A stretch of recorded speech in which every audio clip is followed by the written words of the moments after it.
Today's video is sponsored by Love and Pies, celebrating love and pride. Who's a good little girl?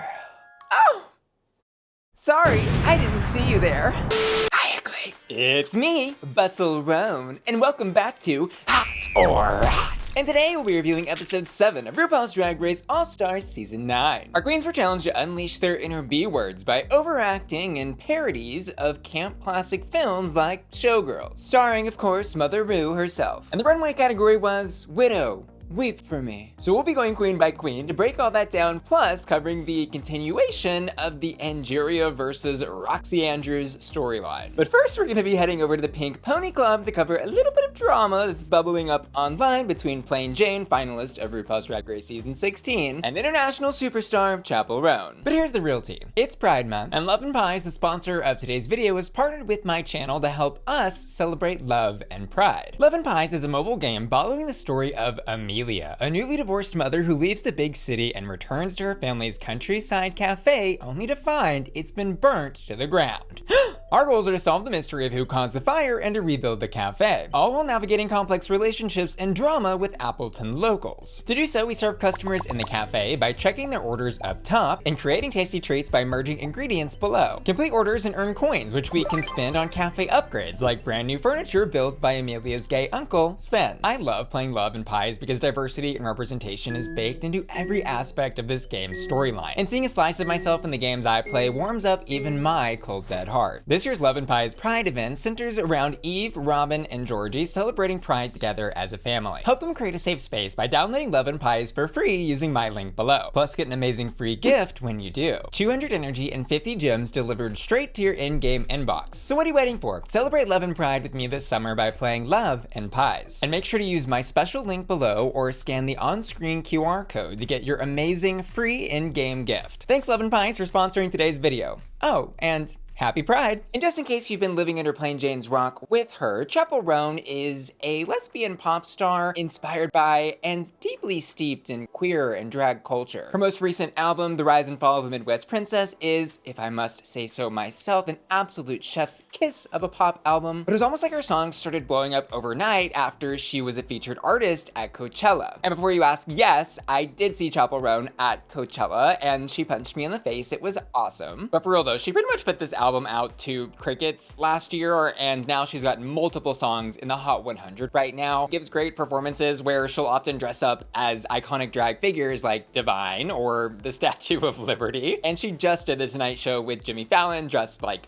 this. Mama, it's giving icon, it's giving legend, it's giving star. She truly is, in my opinion, incredible. But apparently not every drag queen worships the ground Chappell walks on, one of those people being Plain Jane. On June 18th, Plain tweeted out this: "Will I get tomatoes thrown at me if I say Chappell Roan's love for drag feels performative as no shade queen, secure the bag." Followed up with, "I'm all for artists performing and celebrating drag, just a skeptic being skeptical." An opinion which pretty immediately was met with a lot of confrontation online from users of the X platform, like this person who says, "Chappell Roan is a drag queen herself, but because she's not a gay man, her love for drag is performative? This is why Plain Jane didn't win Drag Race." Get her, Jade. But if you go look for those original tweets from Plain about Chappell, you'll notice they have since been deleted and replaced with posts like this one. "I love Chappell Roan, heart eyes emoji." And this notes out post from June 19th where she wrote, "It's funny how whenever I seem to step out of line with some of these fans, they immediately double down on calling me a man. I don't particularly take offense to that because, hey, drag comes off, but something about it in this context seems disrespectful as shit, particularly because of how hypocritical it is. Of course, the first people to do so are the same people who correct others when they use he pronouns for drag queens or call drag queens by their government names, or even want people to be respectful of how they themselves identify. By all means, keep calling me a man, whatever, just to fuel your little online arguments. Just know that you don't know me like that, boo, and you'll never have the pleasure to." And later, leaning into all the controversy, she posted this: "Oh my gosh, ran into Chappell Roan at my last gig and she tipped me this? The feeling is mutual, girl. I love you so much. See you in Gag City." With a picture of business Plain Jane with a hamburger and Gag City on $1.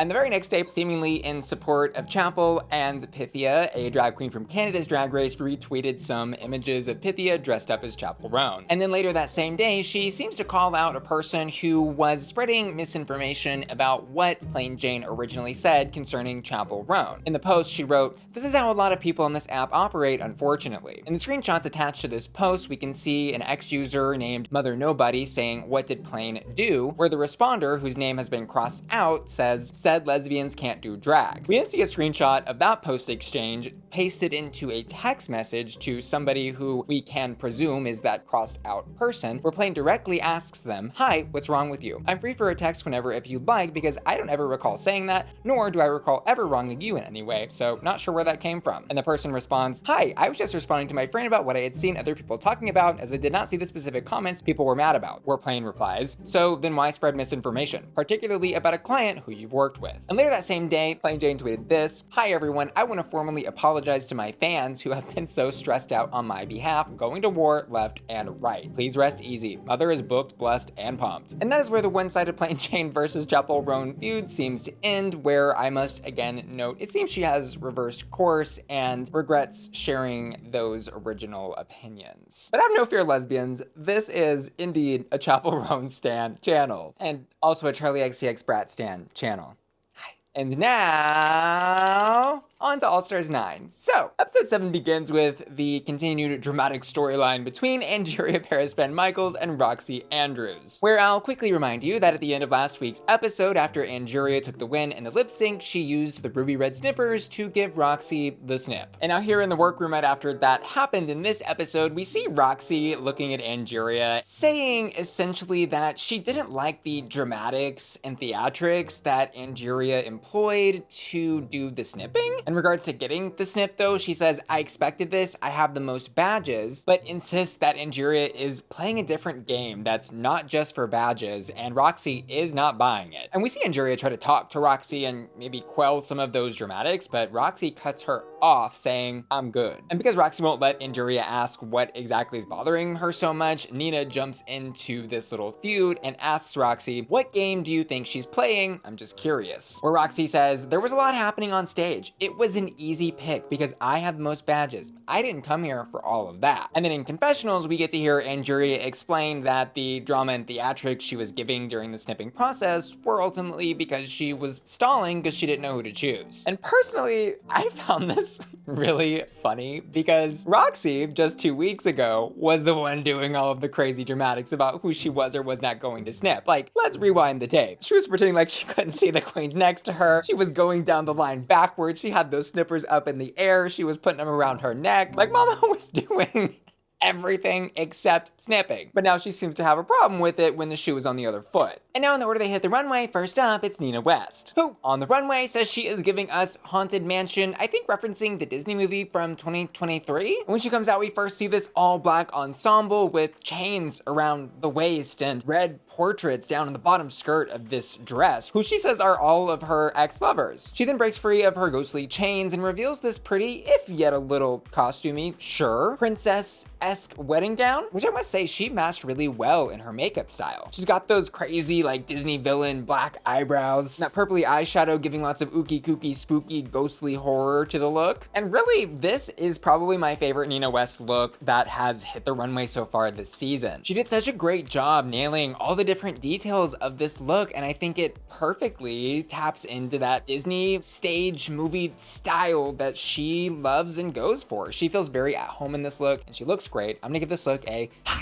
In the acting challenge, her scene is paying homage to Valley of the Dolls, a 60s film, which I think she's done a great job paying homage to in the look alone. But the actual performance she gave was top tier. It was immediately obvious to me that she had an acting skill set far above and beyond the rest of this cast. And I'll say an acting skill set that I think worked particularly well for this campy, over-the-top acting challenge. After all, she was just in Hairspray. Mama's got the resume. My favorite part of her sketch is when she's like falling to the floor after the slap exchange and yelling out Rupaul, Michelle Visage, and even her own name, and then completely breaks her character for the question of where the bathroom is. There was really, for me, no one else that commanded the script, delivery, and acting, reacting portion of this challenge like Nina did. This was hot. Next up, Roxxxy Bring me the axe! It's Roxxxy Andrews, who hits the runway in an all-white satin corseted wedding gown featuring some red rhinestones around the neck and, of course, on the axe that she's carrying, combining glamour and gore in I think a really pretty and subtle way, suggesting that maybe she's a widow because she's the one that just did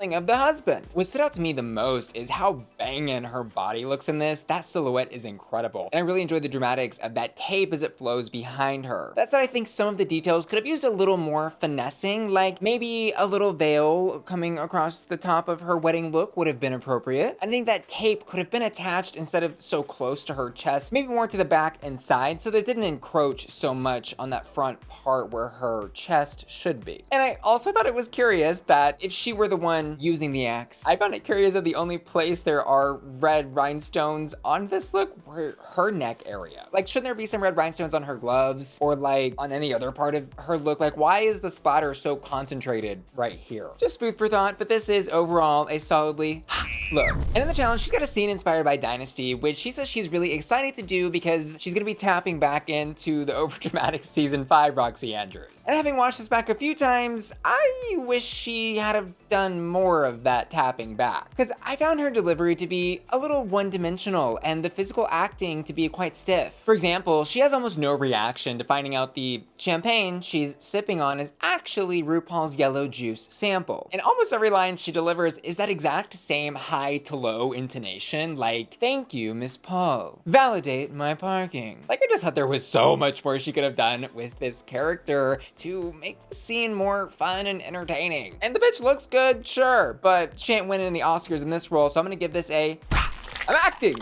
Huh. Girl, get Tammy Brown in here. She would have killed this challenge. Next on the chopping block, it's Angie 2.0, who hits the runway in a black sparkly gown with some blood red accents in the waist and in those drapey sleeves. I absolutely love the very obvious Vampira, Elvira, Morticia, Dark Lady inspiration in this look. And I think leading into that spidery web design motif was really smart for this look, because that web headpiece collar thing that's behind her wig is really cool. Plus, the wig itself is a gag. Girl, gag city.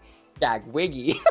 She says the wig actually has an urn inside of it, I think, or it's supposed to be an urn filled with the ashes of her dead husbands. Imagine if she literally had an urn inside of the wig that she pulled out and like poured ashes out of. Girl, that would have been a gag. I'm happy with what we got here nonetheless. This look is absolutely and in the challenge, I'm proud to say I thought she was one of the best tonight. Her line delivery was filled with so many highs and lows and attitude and sass. Like when RuPaul says blackmail and she perfectly retorts, "What did you just call me?" But more so than how she delivered her lines, I think was how she reacted to RuPaul's lines. Every single thing that RuPaul says, Angeria's got a face for. She is like furrowing the brow. She's doing something with her mouth. She's scrunching up her lips. She is, don't tell my dash. Every single shot, the bitch is acting, physical acting. And she was one of the few who really took the reaction to RuPaul's slap completely over the top. She didn't just fall back from the slap. She fell back and then stumbled again. Like, that was so smart. And of course, camp. This performance was hot.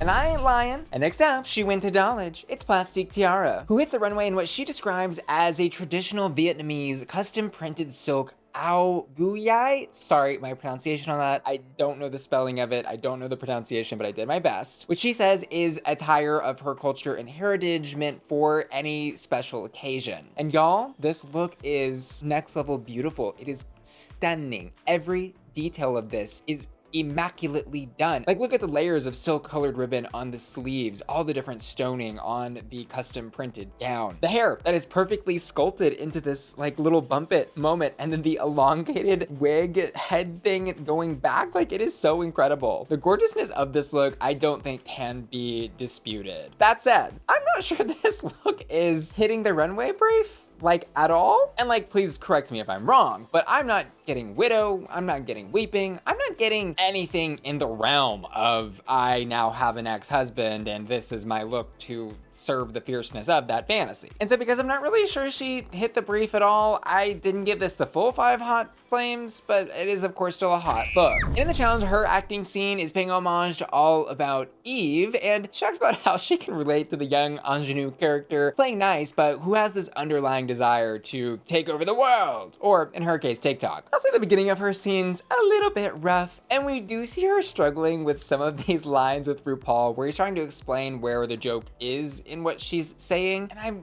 can only guess this must have confused her more because the way that she delivered this word fresh, where she was like, fresh, I don't know what that was. But aside from that, I think the second half of her sketch was great after she got the Rupaul slap, because she made this choice to act like she had a broken jaw. And she starts talking out of the side of her mouth like this. And she was the only one to do that. And the only one to really take that physical acting to the next level. And so for that, I'm gonna give this performance a hot.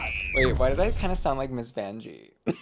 And next up, we've got Shannel, who is obviously a little nervous this episode because she's got 0 badges. And hopefully we see that turn around. But we are knee deep in a competition where badges mean everything and she ain't got one to show for her situation. Anyways, on the runway, she starts off in an all black cover up, very much giving widow, and acting out the weeping, giving that good old Shannel dragged up presentation, which reveals to a look that is giving opulence, elegance, and glamour of the Baroque era. And she says she is now flaunting all of her wealth that her dead husband left her in his will. And obviously, she wasn't the only one to tap into this, yay, my husband's dead, I'm rich now type of thing. Like, that's a very classic, I think, drag trope in general, and also one that we saw multiple times tonight. But I think her take on it was fun and very theatrical. I really enjoyed the richness of this gold applique accented with the royal blue up front, and how she did all the stoning details. And like, girl, the silhouette is fierce. She could fit a couple of dead husbands under those hips. And as we can see, because she's so rich, at least she's not starving in the streets, thank God. I'm not starving on the street, thank God. This look is hot.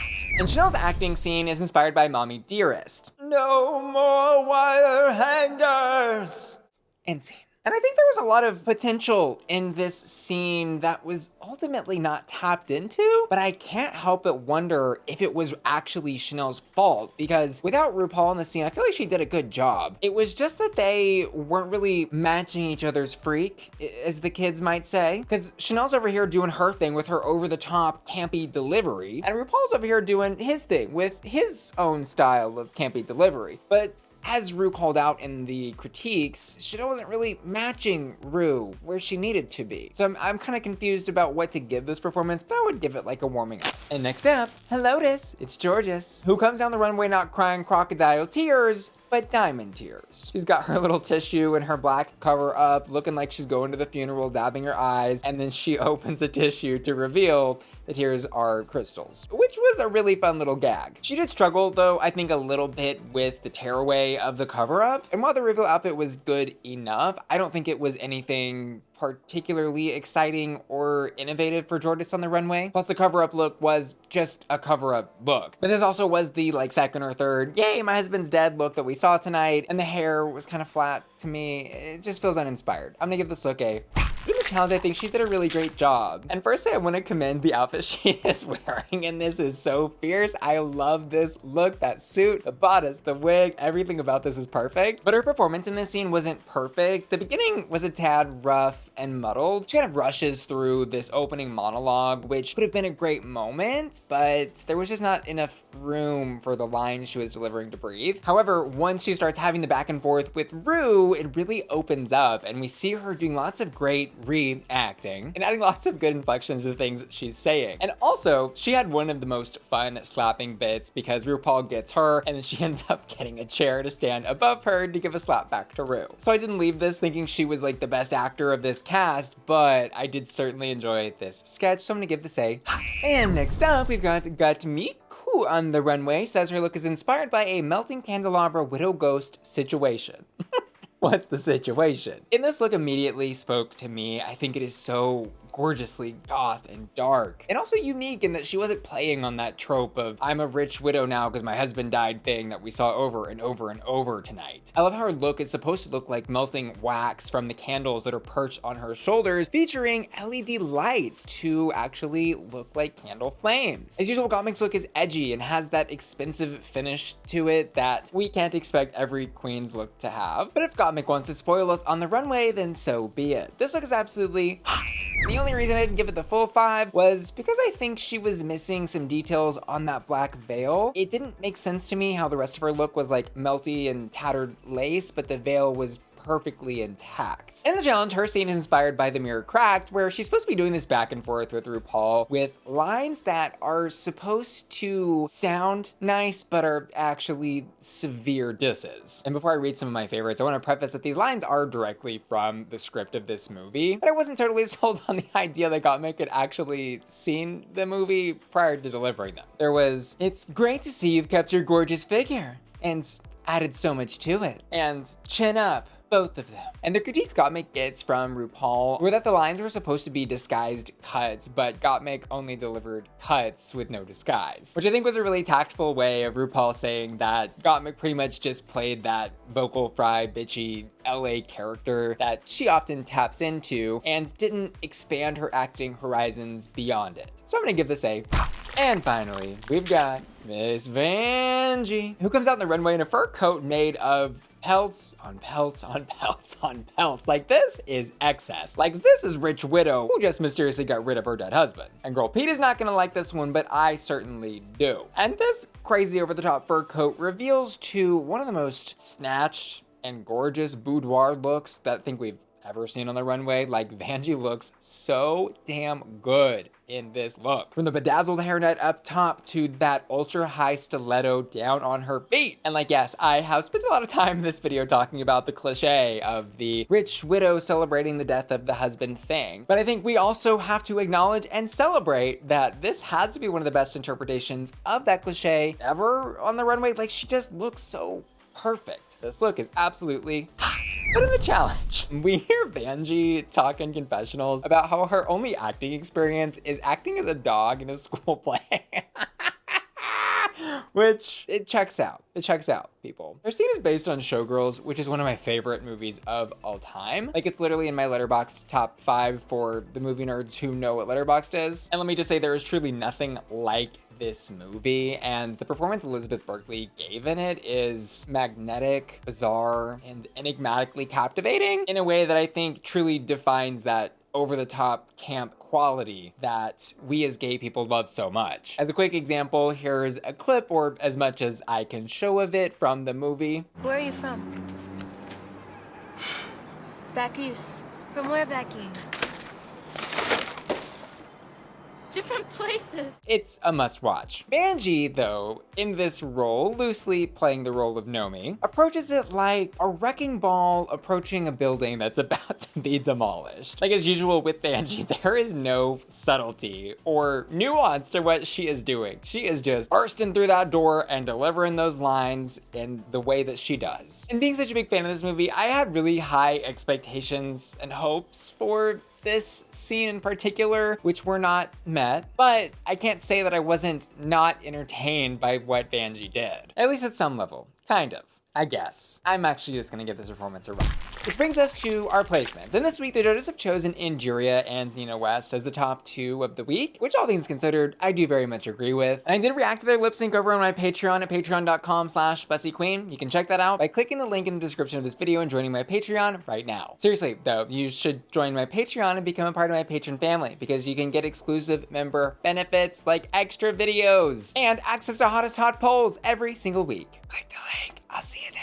But my brief analysis on this lip sync is I was kind of confused that Angeria won. I personally thought that Nina West gave a better, more controlled lip sync, whereas Angeria did a good job, but it felt like she was using that same lip sync style she used last week and other times that we've seen her lip sync. And Nina, for once, didn't do something completely unhinged and crazy. Like, she rose to the occasion. I thought she deserved the win. What do y'all think? But she did at least finally win some money for her charity, which RuPaul awarded because she didn't need to use the immunity from being snipped that she won in the mini challenge this week. But Angeria does get to snip someone else this week, and she does a little fake out where it looks like she's gonna snip Roxxxy, which I kind of wish that she did, because we would have seen World War III happen right there on our television between Roxxxy and Angeria. But she doesn't, and instead she chooses to snip Gottmik, who isn't leading the pack with badges, and so the choice was a little confusing to me, but it is what it is, and was what it was. And now for our updated badge totals, we end this episode with Angeria, Plastique, and Roxxxy all having 3 badges, Gottmik, Jorgeous, Nina, and Vanjie having 2 badges, and Shannel having 0 badges. Or Shannel.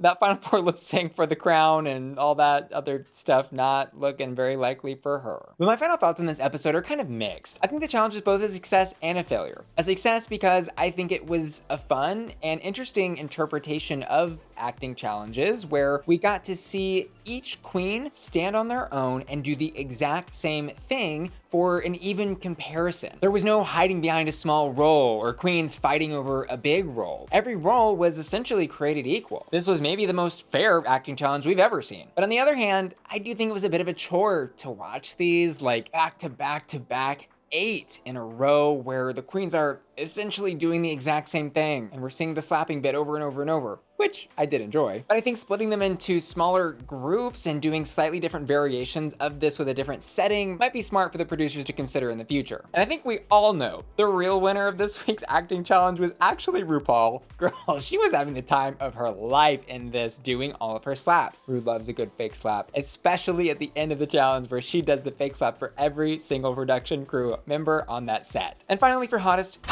on the runway, I'm gonna give it to Miss Vanjie. And in the challenge, I'm gonna give it to Nina West. I also asked my patrons to vote on their hottest hots, and this week they've chosen Vanjie on the runway and Angeria in the challenge. And I wanna give an extra special thanks to the sponsor of today's video, Love and Pies. Use my special link to download Love and Pies right now. As part of their special Pride celebration, you'll get an amazing gift of 200 energy and 50 gems sent straight to your in-game inbox when you do. And lastly, I wanna give an extra special shout out to Ashley Brungard, Felicia, Laura, Matthew Burns, Mikal, Minst, Topher, and Will and Tanner, who are all supporting me at my Bussy Queen Collector tier at patreon.com/BussyQueen. See you later. Love ya. Bye. Excuse me, but I was wondering if anyone's seen my kitty?